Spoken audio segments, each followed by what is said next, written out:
नमस्कार विद्यार्थी मित्रांनो. उद्या इयत्ता 10वीचा आपला इंग्रजी पेपर आहे. घाबरून जाऊ नका. तुम्ही सगळ्यांनी वर्षभर अभ्यास केलेलाच आहे.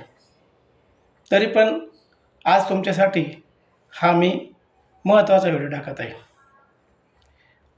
आपली लेखी परीक्षा 80 मार्काची आहे. सेक्शन 1 लँग्वेज स्टडी 10 मार्काला आहे. प्रश्न पहिला ए डुअल डायरेक्टेड.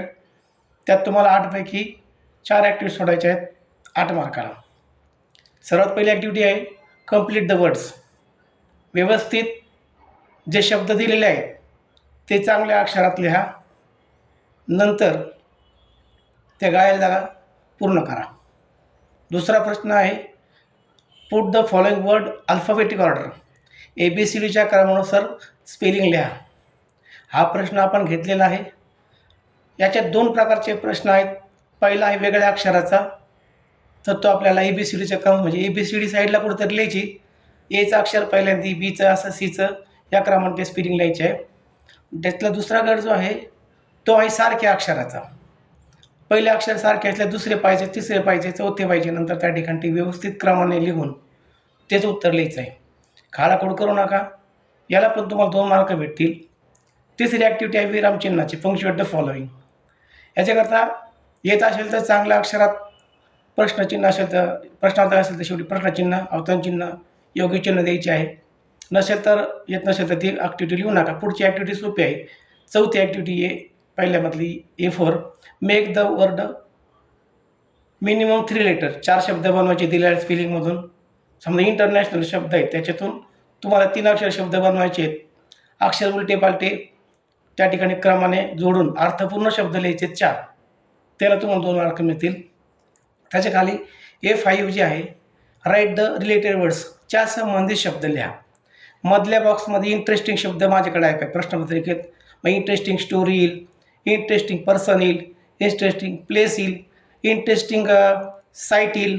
असे तुम्हाला विशेषण लिहायचे त्याला रिलेटेड. त्या पुढचं आहे ॲक्टिव्हिटी 6वी कंप्लीट द नाऊन. म्हणजे इथं तुम्हाला नाऊनची साखळी पूर्ण करायची आहे. नाम दिलेलं आहे फ्लावर, शेवटचं अक्षर R तर रोज, नंतर SE आलं 1, G पासून गोट आणि T पासून टायगर. असे तुम्हाला 2 मार्काला नाऊन लिहायचे. प्रश्न पहिल्यातल्या अशा 4 ॲक्टिव्हिटी तुम्ही जर सोडवल्या तर तुम्हाला 8 मार्क मिळतील. त्याच्या खाली प्रश्न पहिल्यातला B जो आहे त्याला 2 मार्क आहेत. तिथे पण 2 कृती करायच्या आहेत.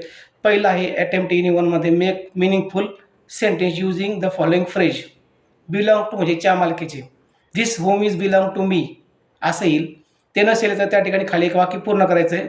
Teacher told us the story of the Mouse and the tiger. अशा प्रकारचं त्या अर्ध वाक्य पूर्ण करायचं आहे. त्याच्यानंतर दुसरी ॲक्टिव्हिटी आहे ॲट सफिक्स प्रिफिक्स. सफिक्स म्हणजे काय आणि प्रिफिक्स म्हणजे प्री म्हणजे आधी शब्द जोडणे. समजा कम्फर्टेबल हे झालं सफिक्स आणि युजफुल हे झालं सफिक्स. प्रिफिक्समध्ये हॅपीज अनहॅपी, त्याच्यानंतर ॲडव्हान्टेज डिसॲडव्हान्टेज अशा प्रकारचे शब्द आहेत त्याला. त्याच्या खालची ॲक्टिव्हिटी जी आहे त्या शब्दाचा वाक्य प्रकार पण तुम्हाला सफिक्स प्रिफिक्स सोपं जाईल. असा प्रश्न क्रमांक पहिला लिहायचा तुम्हाला 10 मार्काला. नंतर दुसरा प्रश्न सेपरेट पानावर सुरू करायचा आहे. तो तुम्हाला 4 युनिटपैकी पहिल्या 2 युनिटमधला पहिला 1 पॅराग्राफ येईल आणि दुसरा त्या ठिकाणी 1 पॅराग्राफ येईल 2 युनिटमधला. तर ते दुसऱ्या प्रश्नातला पहिला हे आहे पॅराग्राफ तो 10 मार्काला आहे. त्याच्यात 5 ॲक्टिव्हिटी आहेत. पहिली ॲक्टिव्हिटी आहे समजा ट्रू फॉल्स आहे. 4 वाक्य दिले तर तुम्ही त्या ठिकाणी A1मध्ये 4 वाक्य 4ही ट्रू लिहा किंवा 4ही फॉल्स लिहा. तर तुमचे 2 बरोबर येतील 2 चुकतील आणि खात्री असेल तर ती वाक्य शहानिशा करून लिहा. त्याच्या पुढचं आहे रिअरेंज द फॉलोइंग सेंटेन्स. वाक्य क्रमाने लिहायचे त्या स्टोरीप्रमाणे आलेल्या क्रमाने. तर तो तुम्हाला गोष्ट वाचून किंवा पॅराग्राफ वाचून त्याचा क्रम लिहिता येईल का त्याला 2 मार्क आहे. त्याच्यानंतर A3मध्ये मॅच द फॉलोइंग आहे. A आणि Bच्या जोड्या लावा. तर तुम्हाला जोड शब्द असेल तर त्या ठिकाणी शब्दामध्ये त्या ठिकाणी पॅराग्राफमध्ये जे जोड शब्द शोधायचे नाउन विषय किंवा त्या ठिकाणी अर्थपूर्ण त्या ठिकाणी असेल. समजा इथे माझ्याकडे आहे ग्रिमली, स्क्वेअर, आर्मर आणि ब्लॅकहेड ब्लॉकहेड. तर या ठिकाणी त्याचे शब्द इकडे स्टुपिड पर्सन म्हणजे तो ब्लॉकहेड आहे किंवा सिरियसली त्याचा अर्थ आहे ग्रिमली. पर्सन हायरांचं उत्तर आहे त्या ठिकाणी आर्मर आणि protector clothing of the metal is the स्क्वेअरी. तर अशा प्रकारे त्या ठिकाणी आहे. पुढचा आहे डुअल डायरेक्टेड. मग एबल टू ग्रामर या ठिकाणी आहे. किंवा दुसरा येस नो टाईप. एबल टूमध्ये कॅन असेल तर एबल टू वापरताना is able to, are able to, am able to वापरायचं आहे. भूतकाळ असेल तर वॉज एबल टू वापरायचं आहे, वेअर एबल टू. त्याच्यानंतर A5 जे आहे तर तुम्हाला पर्सनल रिस्पॉन्स आहे प्रश्न स्वमताचा. तो लिहिता येत असेल तर लिहा, नाही तर ते सोडून द्या. प्रश्न क्रमांक पहिल्यातला दुसऱ्यातला बी, पुन्हा त्या ठिकाणी तिसऱ्या चौथ्या युनिटमधला एक पॅराग्राफ येईल, तो सुद्धा या प्रकारचा राहील. एखादा प्रश्न B1मध्ये येईल, कंप्लीट द सेंटेन्स, काही जागा पूर्ण करा, ती वाक्य शोधायची, काही जागा पूर्ण करायची. नंतर त्या ठिकाणी एक चार्ट दिलेला आहे, याच्यात B2मध्ये वर्ल्ड हेरिटेज साईट आणि त्याची नंबर संख्या वर्ल्ड हेरिटेज झालं त्याच्यातले ते विचारलेलं आहे. नंतर B3मध्ये या ठिकाणी काही शब्द आहेत, त्याचे रूट आउट मूळ शब्द शोधून लिहायचे आहेत. समजा जिओग्राफिकचं जिओग्राफिकमध्ये ग्राफिक शब्द मूळ आहे, नॉमिनेशनचं नेशन शब्द आहे. पुढचं त्या ठिकाणी आहे B4मध्ये परत व्याकरणाला डब्ल्यूच क्वेश्चन करा किंवा क्वेश्चन टॅग करा. क्वेश्चन टॅगमध्ये आम्ही जर असेल तर आरंट लिहायचं, वाज वेर असेल तर वेरंट लिहायचं आहे. नंतर नसेल तर डू किंवा डज वर्तमानासाठी, भूतकाळासाठी डिडंट लिहायचं आहे, कॅन असेल तर कांट लिहायचं आहे. B5मध्ये पर्सनल रिस्पॉन्स येतो, त्या ठिकाणी मनाने लिहायचा प्रश्न, तुम्हाला आला तर त्याला सोडून द्या. पुढचा पोएट्रीचा प्रश्न महत्त्वाचा 10 मार्काचा आहे, त्याच्यासाठी मी आज बसलेलो आहे. याच्यामध्ये पहिली कविता आहे 5 मार्काला, त्याच्यामध्ये सुद्धा 3 ॲक्टिव्हिटी आहेत. पहिले ट्रू फॉल्सचे वाक्य आहेत, कवितेतले वाक्य पाहिजे ट्रू फॉल्स लिहायचे, एखाद्या वेळेस त्या ठिकाणी गायला जागा येतील. त्याच्यानंतर ठिकाणी एक कंप्लीट वेब चार्ट आहे, साईडला त्या ठिकाणी शब्द दिलेचे आहेत. 4 things about the girl hmm poet सॉ ऑन द बसमध्ये टाकलेले ते हे काय त्याला म्हणतो आपण आलेले शब्द. पुढचा त्या ठिकाणी आहे प्रश्न, त्याच्यातला identify the figure of speech. नंतर त्या ठिकाणी बी आकडा आहे, ॲप्रिशिएशन ऑफ द पोएम, कवितेवरचा. एक कविता लिहिली, त्याचे तुम्हाला टायटल ऑफ द पोएम म्हणजे चांगला अक्षर लिहा, कवितेचं नाव लिहायचं आहे. नेम ऑफ द पोएट, कवीचं नाव लिहायचं आहे. राईम स्कीम त्याच्यातली कोणती आहे ते लिहायची आहे. फिगर ऑफ स्पीच कुठली ते लिहायची आहे. सेंट्रल थीम मध्यवर्ती कल्पना काय ते त्याच्यात लिहा. असा हा दुसरा प्रश्न 5 मार्काचा आहे. पुढचा प्रश्न एक चौथा प्रश्न, तो म्हणजे ॲक्टिव्हिटी आहे रीड द फॉलोइंग पॅसेज. बाहेरचा पॅराग्राफ येईल, ती 10 मार्काला, त्याच्यावर प्रश्न उत्तर लिहायचे आहेत. का त्या ठिकाणी गायला जागा विचारले, त्या ठिकाणी वेब चार्ट पूर्ण करा, लिहा, अपोजिटवर लिहा. त्याच्यानंतर व्याकरण नॉट ओनली बट आल्सो आहे, जिथं ॲड आहे का त्या जागेवर बट आल्सो आहे, नॉट ओनली स्टार्टिंग लिहायचं. त्याच्यात चेंज व्हायचा की जर येत असेल तर त्या ठिकाणी करता कर्म क्रियापद ओळखून कर्माला 1 नंबर लिहायचं, नंतर टू बी स्वरूप लिहायचं, क्रियापद स्वरूपाने कर्म लिहायचं, बाईने जोडायचं. तर त्याच्या खाली चौथा प्रश्न बी जो आहे समरी रायटिंग. चौथ्या प्रश्नामध्ये तुम्हाला समरी रायटिंगमध्ये त्या पॅराग्राफमधला काही भाग 6-7 ओळीत लिहायचं आहे, त्याला एक शीर्षक द्यायचं आहे. इथे ॲनिमिया नावाचा मेजर पब्लिक हेल्थ प्रॉब्लेम आला आहे, तर तो तुम्ही त्याला ॲनिमिया नाव दिलं तर चालेल. त्याचे त्या ठिकाणी 7 टक्के लिहायचे. प्रश्न क्रमांक आहे 5वा लेटर रायटिंग. तुम्हाला या ठिकाणी पत्र लिहायचं आहे. 3 फॉर्मल आणि फॉर्माचे 2 पत्रे पहा.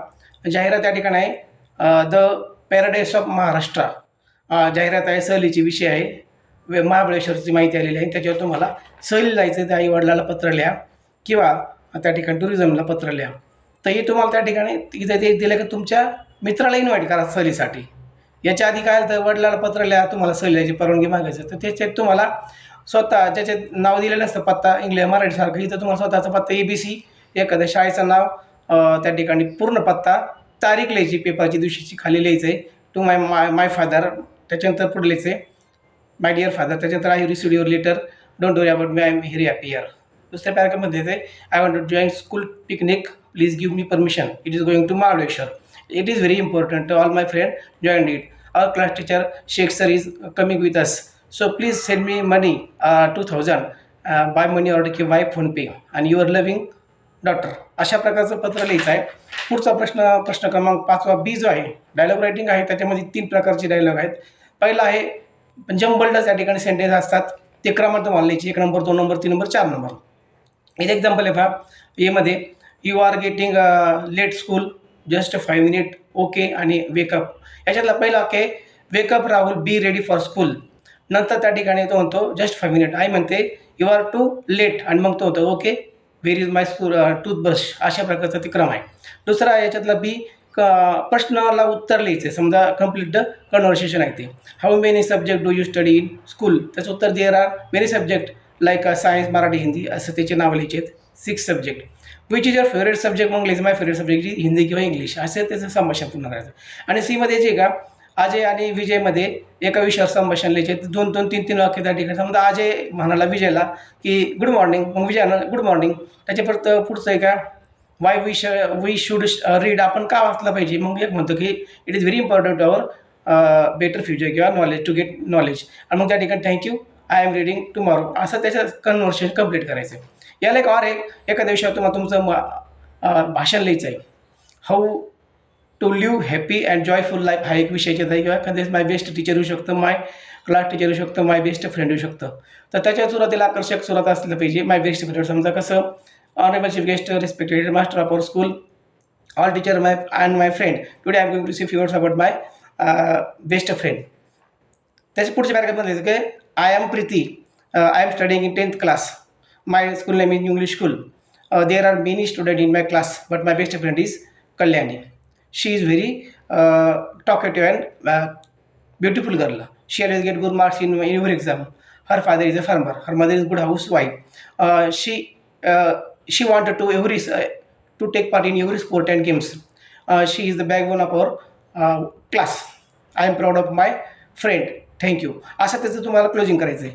क्वेश्चन 6 इन्फॉर्मेशन ट्रान्सफर नावाचा प्रश्न आहे. 2 प्रश्नाच्यातले असतात. एक असतो चार्ट, असं या ठिकाणी एक चार्ट दिलेला आहे पहा. तो तुम्हाला चार्ट काय करायचा आहे, वाचायचा, त्याच्यातले साईडचे मुद्दे पाहिजे आणि त्याच्यावर तुम्हाला पॅराग्राफ लिहायचा असतो. क्लीन एन्व्हायरमेंट, आणि त्याला त्या ठिकाणी व्हर्बल टू नॉन व्हर्बल, त्या ठिकाणी तुम्हाला इथं करायचं आहे एक पाय चार्ट म्हणजे ग्राफ करायचा तयार. हे तुम्ही काळजीपूर्वक प्रश्न सोडवा. प्रश्न 6 जो आहे एक्सपॅन्ड थीम म्हणून आहे. एक जाहिरात बातमी या ठिकाणी आलेली आहे B1मध्ये. हेवी रेन डिस्टर्बन्स सिटी, म्हणजे पावसामुळे जनजीवन विस्कळीत. त्यामध्ये तुम्हाला ते शीर्षक परत मोठ्या अक्षरात लिहायचे. हेडलाईनमध्ये लिहायचे पुणे, त्याच्यात पुढे लिहायचं आहे heavy rain disturb Pune yesterday evening, normal life is disturb. त्याच्या खाली लिहायचं का कशा प्रकारे तो पाऊस झाला, किती लोकांचं नुकसान झालं, असं सिक्वेन्स लिहायची.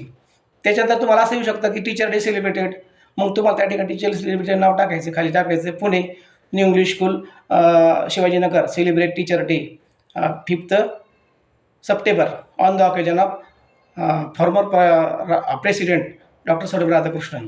मग पुढे लिहायचं की our headmaster Mr. Patil sir welcome all the guests. Then all student participate who play role teacher, they explain their experiences. And anchoring कोणी केलं, त्याच्यानंतर त्याचे एक क्लोज असं त्या ठिकाणी टीचर डेचं आलं पाहिजे.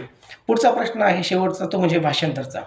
भाषांतरामध्ये जे तुम्हाला दिले आहेत 3 प्रकारचे. पहिला आहे शब्द आहे, ते 6-8 पैकी त्या ठिकाणी तुम्हाला 4 शब्द लिहायचे आहेत.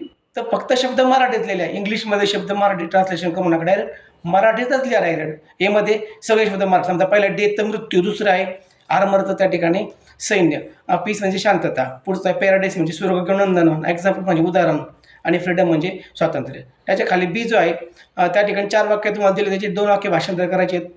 कीप आवर हाऊस क्लीन, त्याचा अर्थ आहे आपले घर स्वच्छ ठेवा. दुसरं आहे don't make noise in the class, वर्गात गोंधळ करू नका. Gandhiji is called father of nation, Mahatma गांधींना राष्ट्रपिता म्हणतात.